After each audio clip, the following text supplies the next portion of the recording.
Hello everybody, welcome back to another Dream Daddy video. Rachel here. Let's finish this up. Should be almost done with Hugo. I think I have one more date. I don't know if I'll do the rest of the dads too yet. If I do, I won't do them all right now. I just want to get this one done at the very least. I will do the rest eventually, but we'll see. Anyway, well, it's been a long day. I'm just about ready to pack it in. After a few bites of ice cream from the freezer, I turn off all the lights and walk down the hall to my room. I wonder if Amanda's still awake. That kid needs some sleep. As I pass her room, I can hear a faint sound but can't quite make out what it is. I get a little closer. Is she crying?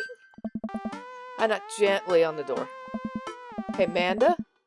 The crying immediately stops. Her voice sounds strained. She sniffles. I need to make sure she's okay. I open the door. In the dark, I can see Amanda's outline in the middle of her bed, knees hugged up against her body. Is everything okay?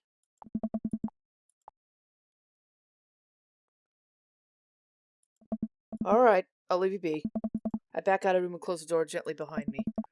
She immediately starts crying again. Wow. I have no idea what has her upset. She seemed totally normal. I feel awful just leaving her to cry, but I also get the feeling if I tried to do anything else, it would have only made her more upset. I can't stop mentally cycling through all the awful things she could be dealing with right now. More than anything, I just want her to be happy and safe. I have a hard time falling asleep, but when I finally do, I'm still thinking about Amanda. After a long night of very little sleep, I roll out of bed and make myself a pot of coffee. Amanda should be up for school soon. Maybe she'll be willing to talk about whatever's bothering her. About 10 minutes later, and before she's supposed let me redo that. About 10 minutes before she's supposed to leave, Amanda comes out of her room and makes a beeline for the freezer. Morning, Amanda. She drops her frozen waffle into the toaster and slams the freezer door. She won't look at me. Yikes. So, anything big going on at school today? Oh. Okay. Do you need a ride to school? Want some coffee? She pulls the toaster lever up and takes her still freezer burned waffle out before it's finished cooking. Amanda picks up her bag and storms out. Okay. I haven't seen her act like this in a long time. It's usually short-lived, but it always hurts. Hopefully this blows over and things are back to normal soon. I wonder if I should have tried to help her. I sit back at the kitchen table and look at a picture of Amanda and I hanging on a wall. In it, I'm teaching her how to ride a bike. Her face is a mixture of excitement and pure, unadulterated fear. I remember how determined she was. Every time she would fall off and scrape her knees, she would get up and try it again. Eventually, I had to stop her because she was bleeding everywhere. Then she started to cry because she didn't think she needed bandages and wanted to keep trying. As I put the bike away, she just stood in the middle of the street and screamed. Then I took her for ice cream and it was like nothing even happened. After giving it a bit of thought, I decided that if I force her to talk about it, I'm only going to make things worse. But I have an idea. I start rummaging around for ingredients. I hear Amanda walk in the door. Instead of heading for the kitchen like she usually does, she makes a beeline to her room. She's clearly trying to avoid me. Hey, Pumpkin? Can you come here for a sec? There's a moment of silence. I wanted to say sorry about last night. I'm just worried about you, kiddo. I get scared when I know something's wrong. I get even more scared when I feel like I can't do anything about it. So just whatever it is, and you don't have to tell me if you don't want to, but whatever it is, just know that you have a dad in your corner who wants you to be happy. Honey, you know I'm bad with words, so I was hoping I could speak a language we both understand. I pull a cake out of the refrigerator and place it on the table. Hopefully the frosting's set by now. Ta-da! It took me a really long time because I ran out of red frosting somewhere on sad and had to start over. It's strawberry. Amanda gives me a big old hug. I grab some plates and forks and serve us up some delicious cake. What is? I'm listening. Do you want me to take notes? Oh.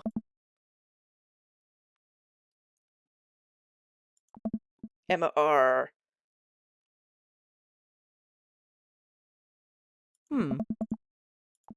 It's good to have fallbacks like that one. Oh.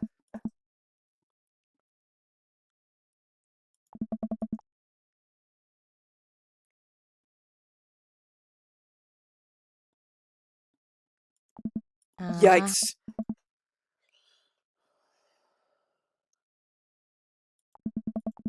What?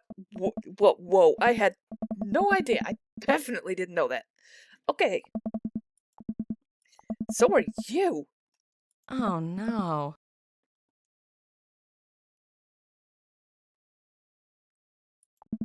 Amanda sighs.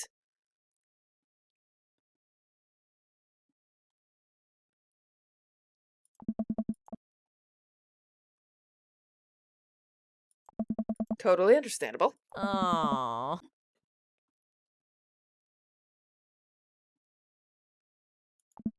What?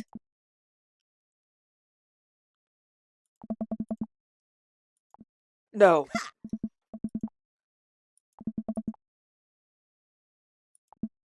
Grace, nothing's coming up. I don't know who that is. Grace is the... Hmm.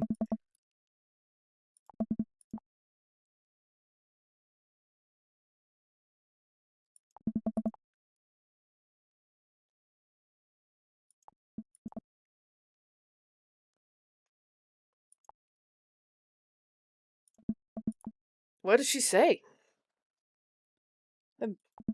Amanda pulls out her phone and reads word for word an arduously long string of messages. Text messages.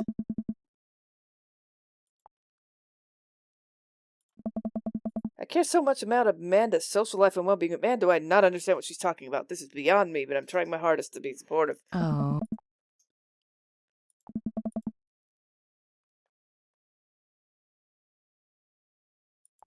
Wait, left me unread? What's that? I don't know what read receipts are, but I'm just gonna nod and pretend I do understand. Gotcha. Ah.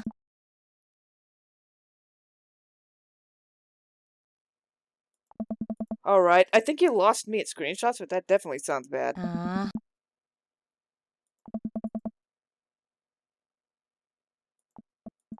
Amanda, I'm so sorry.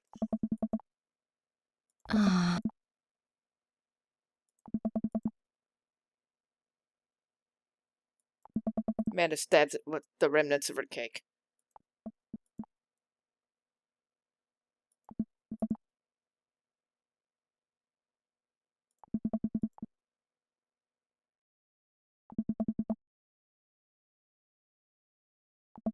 Amanda looks so dejected, I almost can't take it. What could I possibly say to help? Oh. Wow. Yeah, that all sounds pretty dumb, but that means there's no need to be upset, kiddo. I give her a reassuring pat on the back. You're young. In a few years, none of this is going to matter. You're fine. That gets up. She goes to her room and doesn't slam the door, but it's definitely not a very gentle door close. Yeah, I messed that up. Welcome. You've got dads. Oop. Hi, this is... Oh, okay, yes, I'll be right down. Wait, no, sorry, I need to put on pants first. Okay. You very cool with that? No, I'll be right down. I found some sensible capris. These are life. Oh, I got a package. Wonder what it is. Oh, I bet it's that package of socks I ordered. I open up the box and start pulling the peanuts at Mandy's socks, Reek. Okay, that's definitely not socks. It's... butterflies? Oh boy. I almost don't even want to know what Amanda was planning on doing with these. Hey Amanda, your box of dead butterflies is here. What's up? You sacrificing them? You ordered butterflies? Wait, so these aren't yours?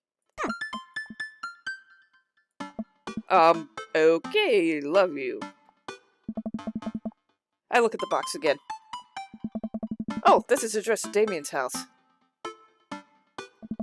I should take it over to him. I jog over to Damien's house with the box. I pull back his door knocker, but suddenly the door opens. Mr. Trevelyan. Oops. Whoa, how did you know I was about to knock? Oh, okay, anyways, I think this got delivered to my house by mistake. I hand him the box and his face lights up. I'm not Pride. What are you gonna do with those butterflies? Ugh. Alarm bells ring in my head. This is how you die, Eliza. Sure. Damien leads me into his study where he set up some sort of workstation. Above his desk is a wall of pinned butterflies, moths, and beetles. Oh, wow, that's really something, Damien. Oh. You do all this yourself? Hmm. How do you...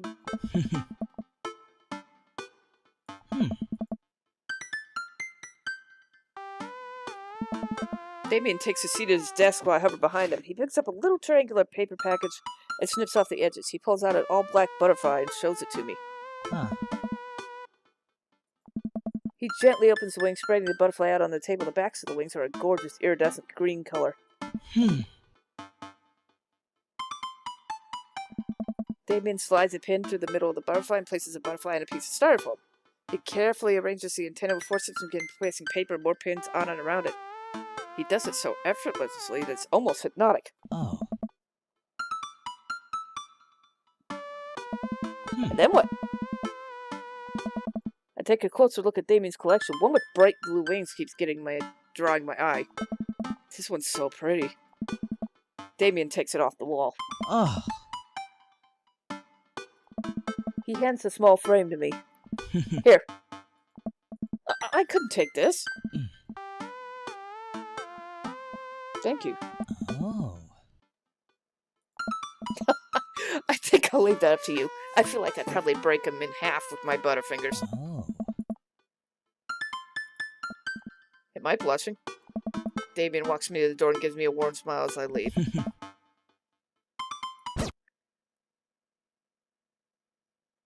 that was something. Welcome. You've got dads. Well, I may as well trigger the last one. For Hugo.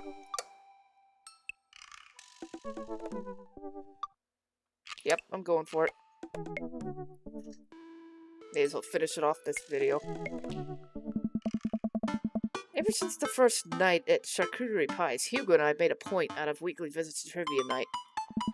Craigslist Swiss connections have come in first place ever since, despite Provolone 2 Lost in New York's continual efforts to dethrone us. I've been able to do a complete overhaul of the interior of my car thanks to all of the Phil's Auto Care gift cards we received. Air fresheners, car chargers, you name it. Amanda's riding in the laps of luxury. Aside from the trivia nights, I don't actually get to see Hugo a lot. The end of the school year's coming up, and he seems to be having a lot of trouble dealing with the stress of teaching. I should do something nice for him. Maybe help him take his mind off the screaming teenagers. Books? He likes books, but I have no idea where to even start with that. He probably reads more books in a month than I've read in the past year. I know he's really into wrestling, but he's reluctant to talk about it. Ooh, excuse me. Since he showed me his wrestling room, I know he's kind of shy about it, but maybe... Oh, whatever. Let's roll the dice. I think I have a plan.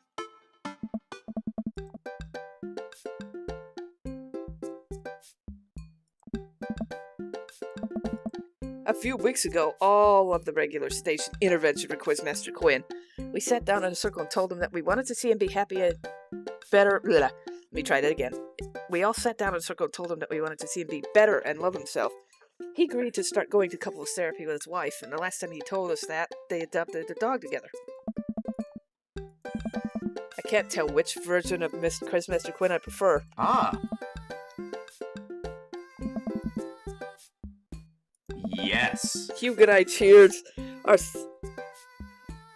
Our small slices of camembert, and I go up to accept our gift card along with an uncomfortably long hug from Quizmaster Quinn. We make our celebratory round of high fives to the rest of the teams to sit down to finish our cheese board, savoring every last minute of burrata with pesto and slices of tomato. Hey, I got a surprise for you. Yes, and for once it isn't more cheese. I pull out a book I've been carefully hiding in my pockets and slide it to Hugo. Hugo picks up the book and reads the title aloud. I wanted to get you a book, but you figured you probably already own every classic piece of literature, so I thought this would be fun. For 1 year. Hugo laughs. You should flip through it. Hugo looks up at me and raises an eyebrow. After flipping through a couple pages, he finally comes across a small gift I strategically hid inside. Yes. Hugo looks around after that, worried he made a scene. He leans in. Hey. Hugo pulls out the wrestling tickets I hid inside of the crapper keeper. You've been working so hard lately, I thought you'd like them. Oh. Yeah, I figured we could go together. Sweet Manchego. Heck yeah. I need you to explain the finer points of wrestling to me, though. Hugo gets up, walks around the table, and effortlessly picks me up in a big bear hug. Has he been this strong the whole time? Oh. I'd let out a little squeak to sort of say, "You're welcome." It's the night of the Power Slam. Hugo shows up at my doorstep in a loud, oversized wrestling tee. He's a little blushy and extremely cute. We drive about an hour to another city for the big event. Hugo spends the entire ride teaching me the basics of wrestling and the terminology I need to know. Ow, ow, ow. So it's fake, right?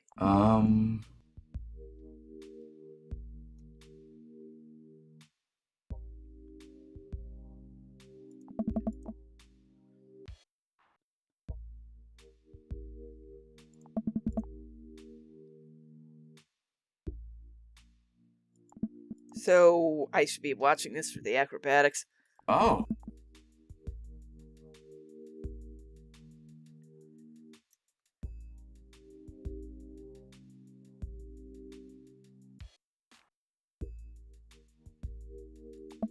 Wow. Oh. I just really wouldn't have pegged you for a huge wrestling fan. I don't know.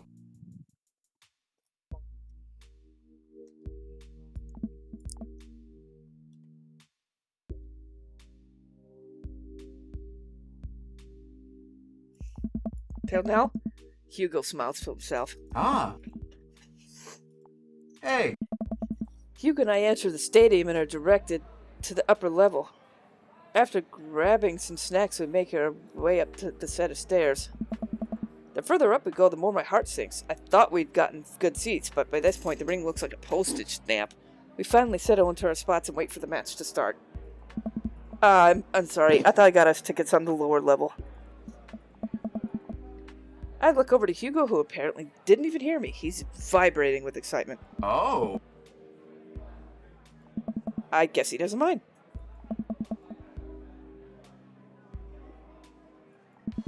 What's there to be embarrassed about? Everyone here loves wrestling. Plus, who are we even going to see that we know? We're like an hour out of Maple Bay. So what do we have to look forward to tonight? Hey.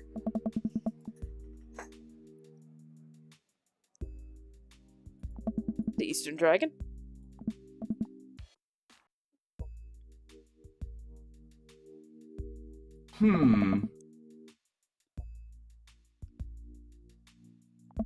Oh, so that's what your shirt's from.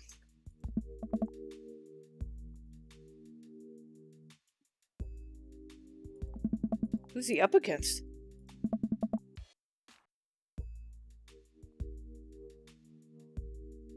Oh. The stadium lights dim and the crowd starts screaming. Butt rock blasts through the sound system and some pyrotechnics set off around the ring.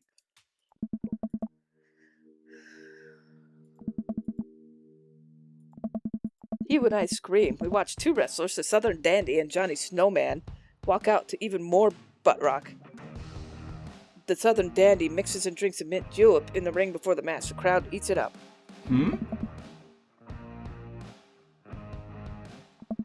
Is Johnny Snowman not from the North Pole?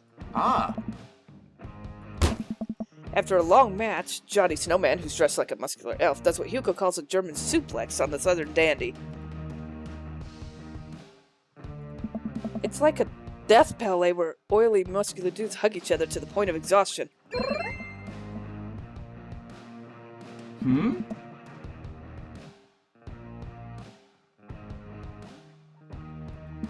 The crowd cheers as Johnny Snowman pins the Southern Dandy and is announced as the winner. The next match features a wrestler named Generation Y2K, who comes out looking like a hipster barista. He takes selfies with fans on the way up to the ring and pauses after everyone to post it on Instagram. He's really playing up the millennial thing, huh? His opponent, the old-timer, walks out. Oh. The crowd seems to be divided in who they're rooting for. The old-timer pulls some pretty sweet moves after he takes out a walking cane from under the stage and beats Generation Y2K over the head with it.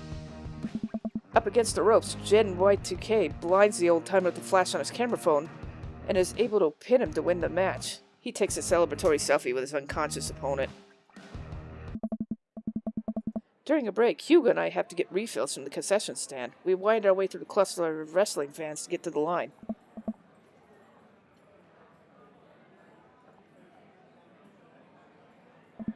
The wrestling is cool, but I really like seeing you so enthusiastic. It's... Don't say hot, don't say hot. Cool. Hey! You know, I'm kind of surprised. I was sort of expecting the crowd to just be a bunch of aggressive, sweaty older guys, but it's so diverse. I've even seen a bunch of families with their kids. Everyone looks super happy to be here.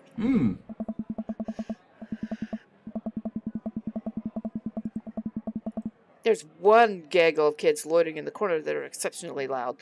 Even over the din of the stadium. Looking closer, I can't help but feel like those kids seem familiar. Oh god, I know those kids. They're Hugo students. So... Don't turn around when I tell you this, but some of your students are here. Hugo immediately tenses. I don't know. I position myself between the kids and Hugo, hoping I can act as a human shield. I glance over at the group of children again, and I recognize that Colin kid. He kicks one of his friends in the shin and laughs. Man, that Colin kid is a piece of work.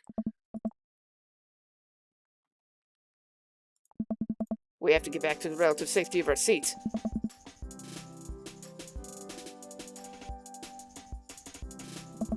We gotta be sneaky if we're gonna get back in that ring house unscathed. How quiet are you? Perfect. We just need to find some cover to hide behind as we navigate back to our seats. There's no time to explain, just trust me. I lift my shirt and pull it down over Hugo, his body flush against my chest. I start shuffling us toward the door. A few people stare at us, but nobody can tell it's Hugo. At this point, Hugo's nestled gently against me. It's actually kind of nice. Once we get close to the ring, he shimmies out of my shirt. Hey!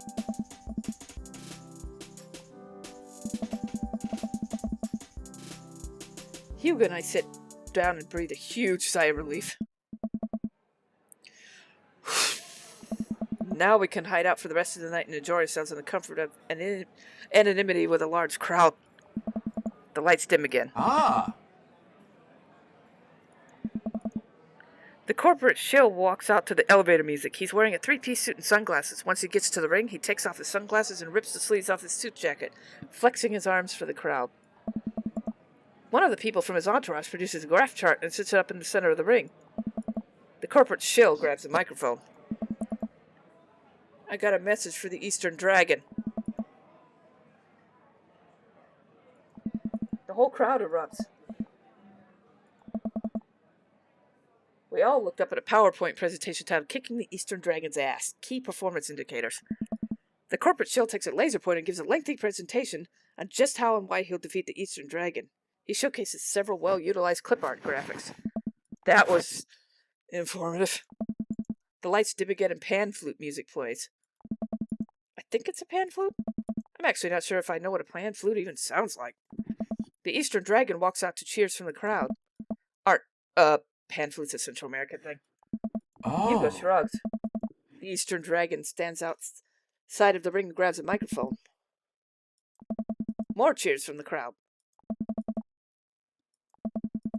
He points to the corporate shill menacingly.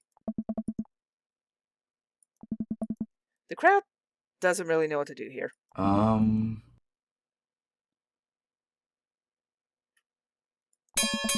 The match starts and it's just as exciting as Hugo hyped it up to be. The Eastern Dragon produces a ridiculous aerial stunts that make me concerned for his safety. He does what Hugo calls a moonsault from the top of rope onto the corporate shill. The air in the stadium is as electric as these two athletes lock arms and try to demolish one another. I can't help but get into it. The corporate shill pile drives the Eastern Dragon, who looks passed out in the center of the ring. He climbs up to the top rope and motions to the cheering crowd. Oh. The corporate shield poses at the top of the ropes. The Eastern Dragon still isn't moving. Could this be the end of his young career? Get up, Eastern Dragon. Oh. The corporate shield launches off the top rope in a huge arc.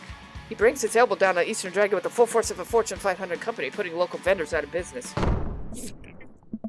The corporate shield pins the Eastern Dragon and the match ends. Hugo sinks into his chair. I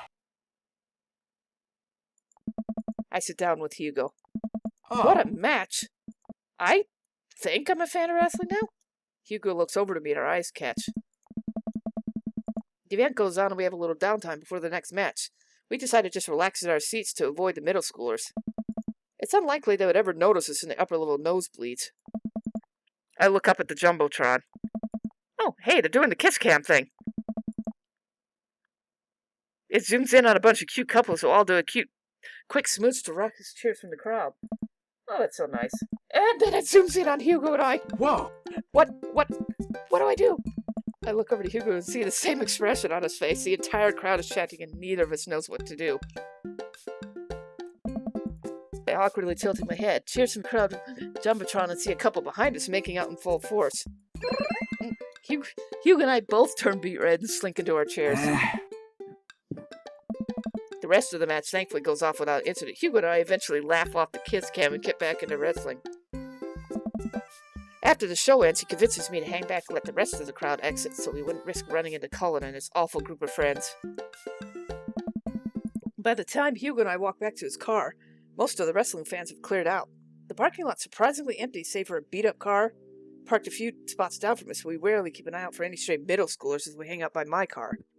Man, that was an experience. Hey.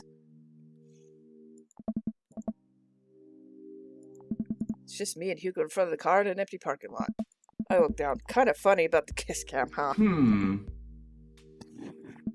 But neither of us are smiling. We look at each other as I feel warmth radiating from my cheeks. We look at each other a little too long.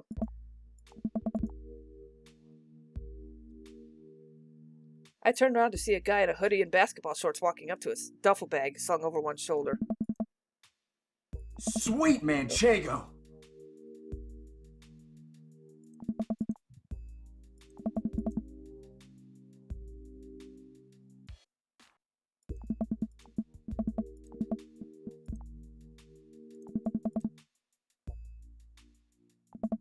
The man vigorously shakes Hugo's hand. Ah!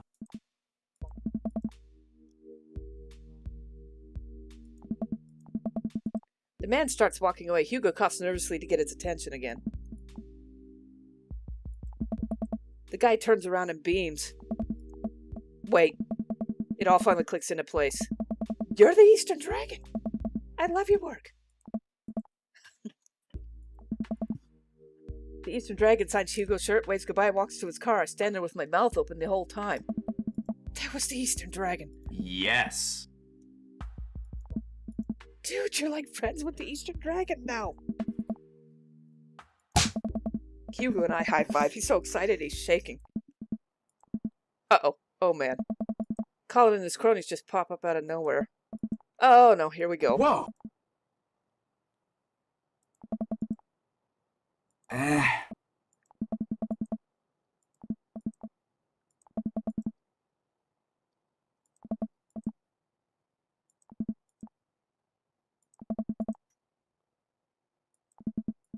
Actually, he was talking to his good buddy, the Eastern Dragon.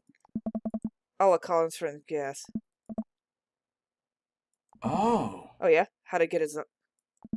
Colin's friends lose their minds, screaming their heads off. Colin's red with anger. Ah.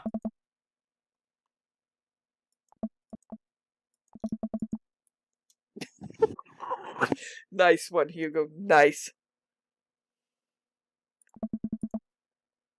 Hugo and I hop into the car to tune and more children screaming. We laugh all the way home. Hugo and I descend the stairs of his home into his wrestling man cave where we both crack a beer. We're both winding down after an exciting evening. So if you were a wrestler, what would your persona be? Hugo answers immediately. Oh.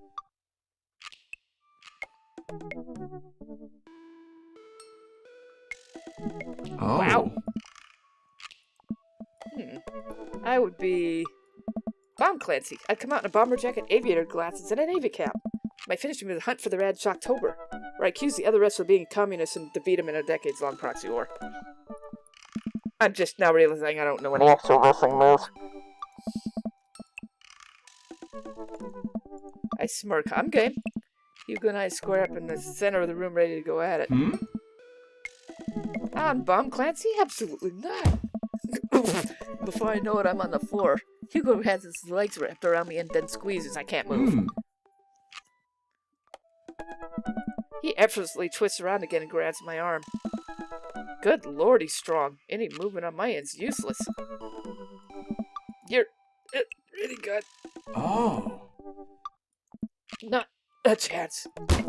Hugo flips around one last time on top of me. He hooks his arm under my leg, presses his body down on my chest.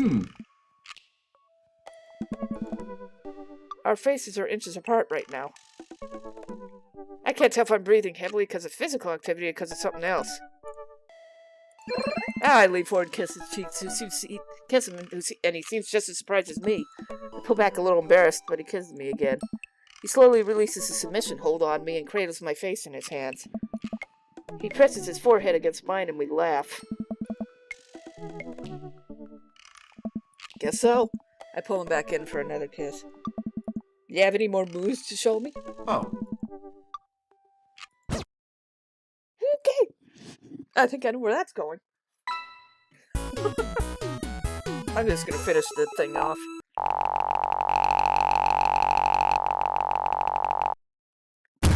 Looks like Paradise Lost just got found. Nice.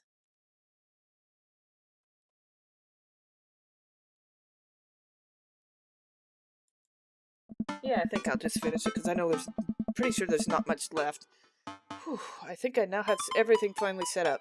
Amanda should be here any minute now. I think that's her car in the driveway. Okay, gotta act natural. Be cool, Elijah, be cool. Amanda walks through the door with a suspicious look on her face. Off to a good start. Rats. I had a crab cake sandwich for lunch. That's probably it. Oh no, I forgot again. Oh gosh, I'm gonna be sick. What have I done? I'm kidding. You're right. I have a little surprise for you. Amanda, my dear, would you care to join me in the kitchen? I lead Amanda over to the kitchen table where a present lies covered under a tablecloth. It's nothing special. Why don't I get you a little something? You graduated high school last week, and I know you told me not to make a big deal about it, but... I dramatically whip the cloth off the table. Amanda's jaw drops. Yeah. I figure you probably won't be able to get cable in the dorm, so I thought it might be nice to take a piece of home with you. And bonus material, including commentary with actual ghosts featured on the show. She gives me a big hug. I'm glad you like it. Hey, you want to hang out with me in the backyard for a bit? Toss the old pigskin or something? I follow Amanda to the back door. There's everybody. You told me not to make a big deal, but you seem to have forgotten that my entire mission in life is to make a big deal out of your accomplishments. So consider this a graduation party. Surprise! Well, yeah, everyone wanted to come and support you. Is that a mac and cheese bar? Ooh, yum! Sure is, fully customizable, down to the type of mac. And there's an ice cream cake. The good kind with the crunchies in the middle. Don't say anything. Just go have fun with your pals, okay? I'm so proud of you, Amanda. Amanda smiles and runs to her friends. I should make the rounds and make sure everyone's having a good time. But first, mac and cheese. Quizmaster. You don't have to be on right now, Quinn. It's just a party. It's the, You know what? Keep that energy. Hold it close. You deserve it. You know it. Brian, you made it. I like you. I like the fact that there's a mac and cheese bar. Yum. My favorite food. What do you think of the party? Oh. Just not bad? Don't let him bait you. Don't let him bait you. Thank you for the lovely compliment. Daisy trots up. Hey, Brian's daughter. See how that feels? You're very welcome, tiny child who knows how to pay a compliment. Brian and I lock eyes. This isn't over.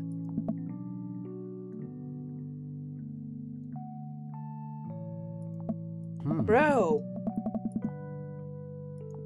I'm trying to be in bed at a reasonable hour tonight. Don't let me get too wild. Bro.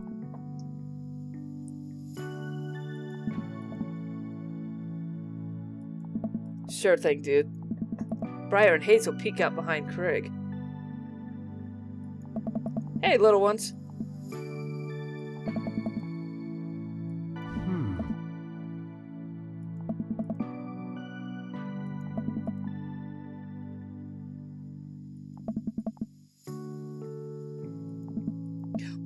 I'll let you guys figure this out. Good seeing you, Craig. Let's hang soon, yeah? Hey.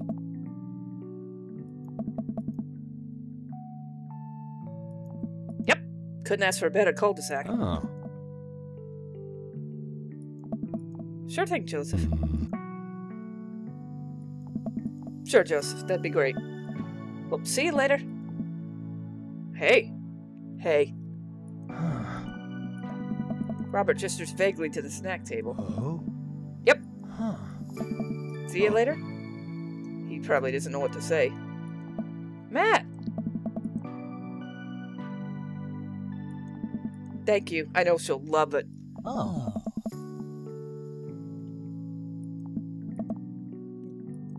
Thanks for coming by. I turned to see Ernest looking at me like he had something to say.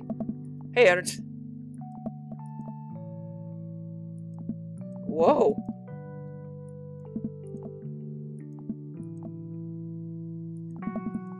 Well, geez, Ernest, I don't know what to say.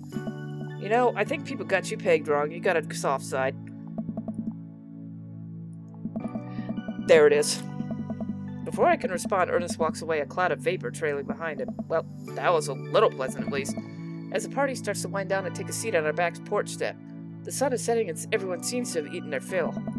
Amanda wanders over and sits down next to me. What could I say? I was inspired. For me? Why?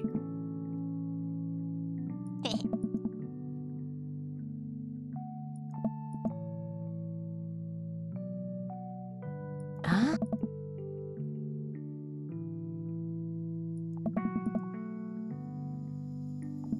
Don't cry, don't cry. I swear to God, I'll ice you if you cry again. And I'm crying. Amanda hands me a tiny wrap package. I tear the wrapping paper off to find a framed picture of me and Amanda. It's us. Amanda, thank you. Watching you grow up's been the happiest experience of my life. You're such a talented, intelligent young woman, and I'm so excited to see what the future holds for you. Knock 'em dead, kid.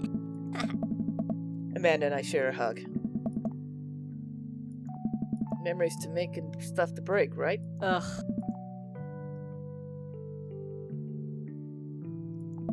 It would be my honor. Huh. Amanda hops up. I glance over to the back of my yard, where Hugo's sitting on a bench beneath our cherry blossom tree. He smiles at me. Pew! Amanda runs off to join her friends. I take a seat next to Hugo as the last guests make their way out of the party. Ooh, I like that tree. Ah, Oh, sure. So the secret's out, huh? Hugo likes wrestling?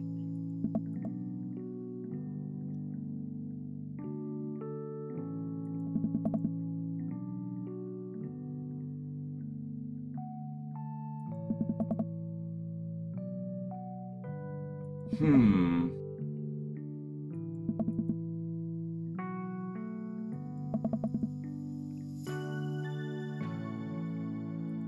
See? Just goes to there's nothing to show there's nothing wrong with being open about what you like. Oh,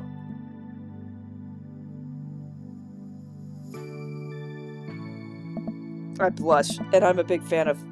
Quick, think of something clever. Hugo's? That's Hugo specifically. oh, Hugo laughs. He drapes an arm around my shoulders and pulls me closer. He puts a soft kiss on my forehead. I'm happy here. Hugo and I watched the sun dip below the horizon together. Hey, do you think maybe later you could show me new moves? Hmm? I can't help but laugh. Oh. What's that? I'm not sorry, I don't know what that is. Oh boy.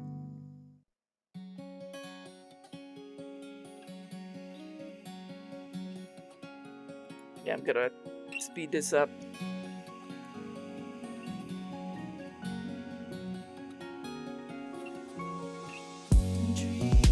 But yeah, this game really is kind of fun.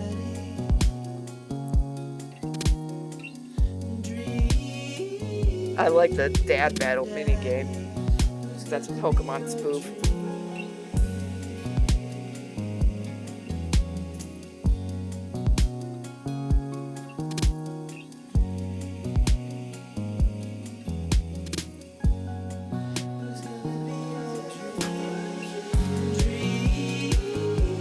There's the picture. Aw, love it.